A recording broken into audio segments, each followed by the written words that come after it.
جاء رجل للنبي صلى الله عليه وسلم قال يا رسول الله إن لي قرابة أصلهم، وينك يا كاميرا، أصلهم ويقطعوني وأحسن لهم ويسيئون لي. قال كمل فإنك تسفهم المل. طيب وين أكمل؟ أقط في البحر؟ يقط في البحر. يا سلام، عفا عليك. الناس لا تدرك أني أنا لما أسوي معروف أسوي لنفسي، أنا مسؤول عن جزئي من العلاقة. الناس ايش يقول؟ ريلي ولدي سويت له كذا، ماشي، أنت ما أنت مسؤول عنه. أبوي مجحف، أمي ما تشوف معروفي، مو شغلك.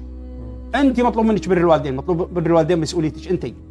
الحسن للزوج مطلوب منك أنت، الإحسان للزوجة مطلوب منك أنت، الإحسان للابن مطلوب منك أنت. يعني ما ننطر إن شيء يبين عندنا، ما أنت مو مسؤول عنه، هو أنت مو مسؤول عنه، أنت مسؤول عن جزئك بالضبط. مثل الحبل السري، حبل السري جزء الطفل، ها قلت لك بينهما برزخ لا يبغيان.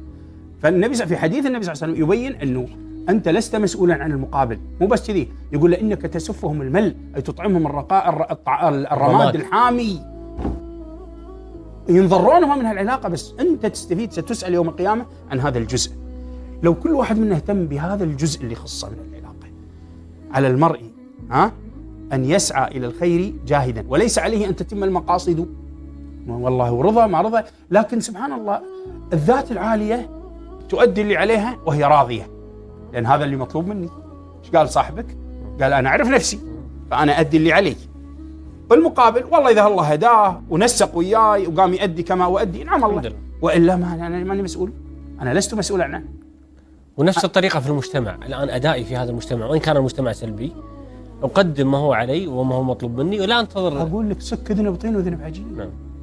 وسك ذنب طين وذنب عجين، اشتغل صح.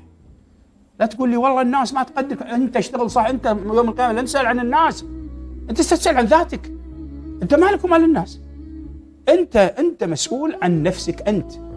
أنت مسؤول. لو كنت وحدك، يقول عبد الله بن مسعود، الجماعة أن تكون على الحق ولو كنت وحدك. ماكو أحد وماكو ناس. لا تصدقون الخرافة. الصحيح هو أكو ذاتي التي أريد أن أنجو بها، يجب أن أؤدي بها العمل على خير وجه، وأن أحسن علاقاتي على خير وجه، والباقي مالي.